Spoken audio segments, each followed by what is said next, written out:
Good afternoon, everyone. I'm Gakkai from Soka Gakkai International, or SGI. It's a lay Buddhist network, and yeah, we have a membership of several million in Japan. Yeah, most of the members are not professionals of DRR activities, but when huge disasters happen, many members, most of them are private citizens, have engaged in DRR activities. So I'd like to share lessons learned through those experiences. Hello, everyone. Being a victim of disaster of myself, I would firstly like to express my sincere gratitude for the incredible support received from all over the world when the Great East Japan earthquake struck in March 2011. Now, allow me to pose the following question. How would you deal with a situation in which 600 people suddenly arrive at the building where you work seeking refuge and end up staying there for several days?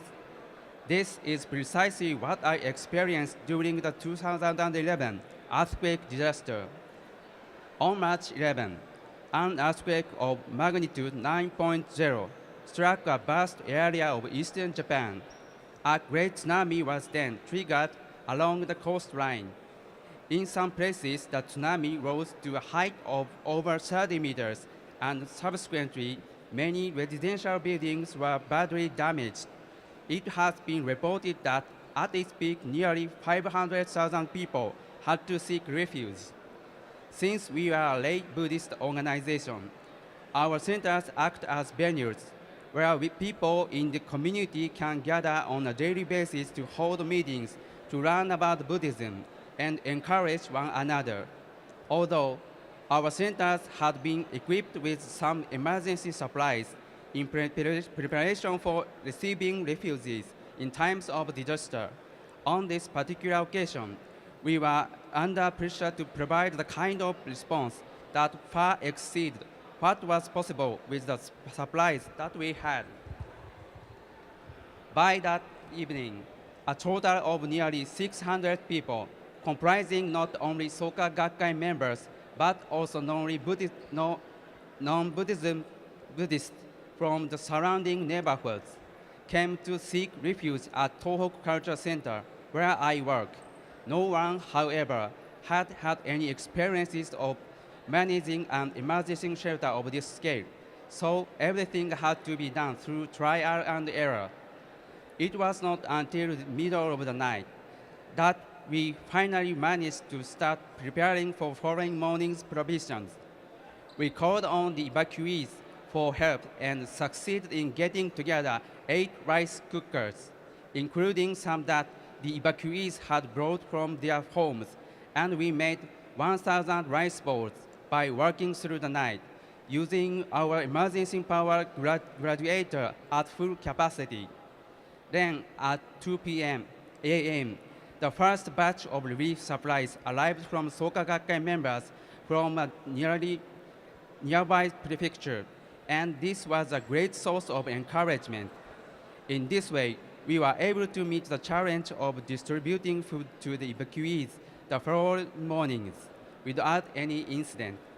The next day, we received vast quantities of rice balls that were sent from Soka Gakkai members living in Niigata Prefecture, nearly 300 kilometers away, and who had also overcome the tragedy of a great earthquake. Moreover, these rice balls had been handmade through the sincerity of ordinary people. Had they been placed as an order through a manufacturer, each of these rice balls would have been mechanically lined up in rows in the same cases, looking identical. However, the rice balls we received were of different shapes and sizes, and the boxes in which they arrived were varied. Some were boxes for casing oranges, and others for casing sweets.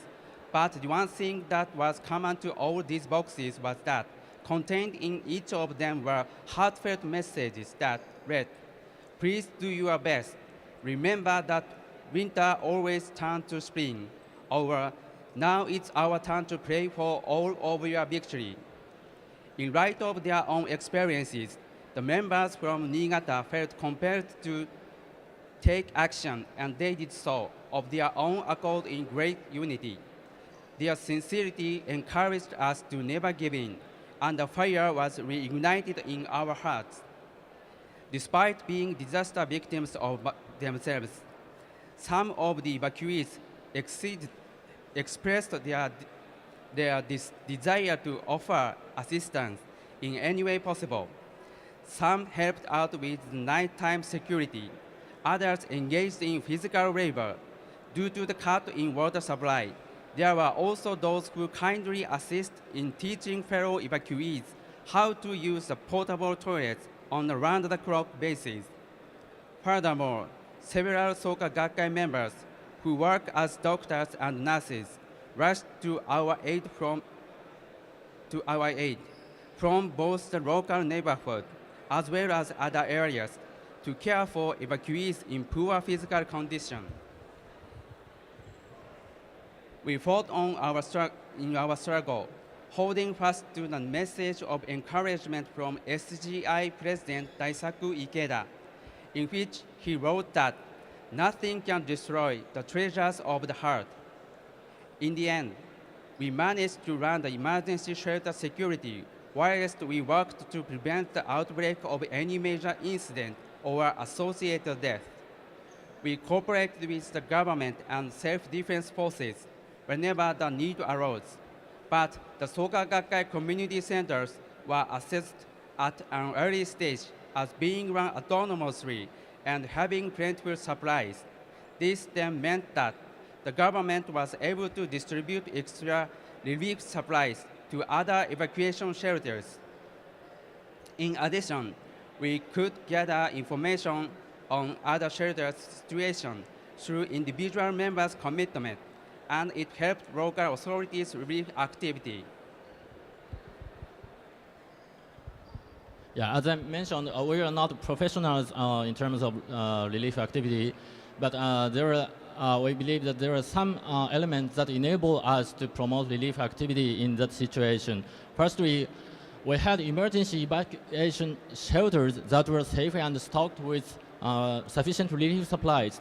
If the people who use such facilities on a regular basis prepare themselves by keeping in mind the possibility that the facility might need to be used as an evacuation shelter, there is no doubt that they will be able to make a significant contribution in times of emergency.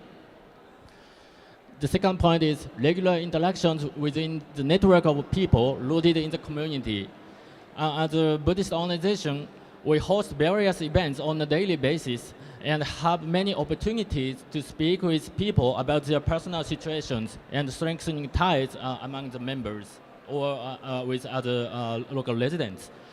As a result, this helped us to cooperate smoothly and to deal decisively with the situation at the crucial moment.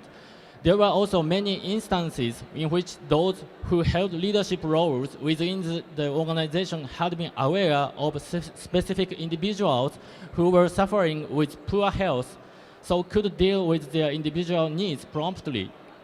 I believe that the deepening personal ties within a particular organization, as well as deepening relations within communities neighboring the emergency shelters, are essential with regards to disaster risk reduction. The third point is emotional encouragement. Yeah, as he mentioned, we were overwhelmed with despair on many occasions, but what saved us were the messages of encouragement that were sent via email from outside the region, or those messages were packaged inside the relief supplies. When ordinary citizens engage in these kinds of relief efforts in the event of an emergency, they may, at least temporarily, be able to push themselves ahead, spurred on by a sense of mission. But if the situation becomes ongoing, great burden is placed on both their mental and emotional needs. I believe this is when follow-up care becomes essential. Moving on, now I'd like to introduce some activities we have undertaken in order to help spread the lessons that have been learned regarding engaging private citizens in DRR. We are holding workshops and discuss how to prepare and conduct relief activity when huge disasters happen. And also, we are holding feedback sessions across more than 1,000 of our community centers in Japan. At any rate, I fully realize that when ordinary citizens are able to run a detailed simulation of a what-if scenario within the circumstances in which they are placed, they will respond more earnestly and be able to undertake careful preparation. What is more, sufficiently educating the people who belong to an organization, whether it may be a company or a religious entity, will in turn contribute greatly to society as a whole. As with my second point, sharing experiences is an important subject and mentioned in the Sendai framework.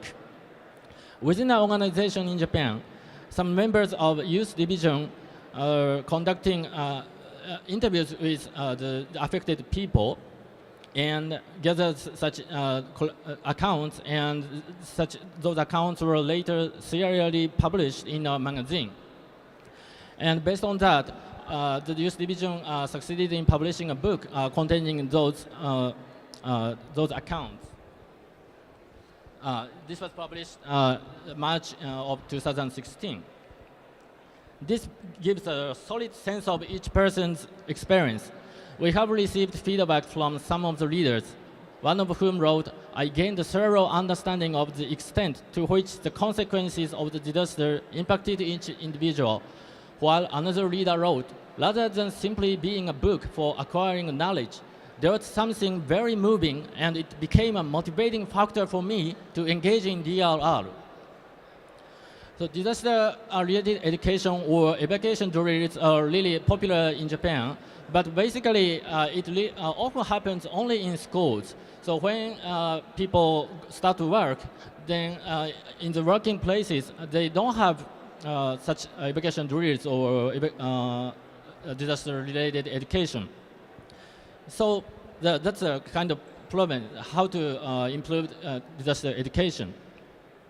So in the Sendai framework, it is mentioned that involving youth is important. So, but in reality, youth do not have much interaction with other citizens in their local communities, and they are also not interested in the activities carried out by their local community associations. So each year, we conduct an opinion survey of about 5,000 youth in the Shikoku region, where a great earthquake is predicted to strike, with the aim, among other things, of increasing awareness. It has become clear that overall, the youth in that region have a strong tendency to rely on social networking service and so on, and we'd like to share these lessons with the academics and the government. In Japan, we often use the term self-help, mutual help, and public help. Ordinary citizens tend to rely on public help, but there is a limit to what government can do in the event of emergency situations. There is no doubt, therefore, that the way in which each of us as citizens prepare for disasters will greatly influence the scale of the damage. We are determined to continue our efforts in putting the lessons we have learned to good use and heighten the resilience of ordinary citizens. That's all. Thank you very much.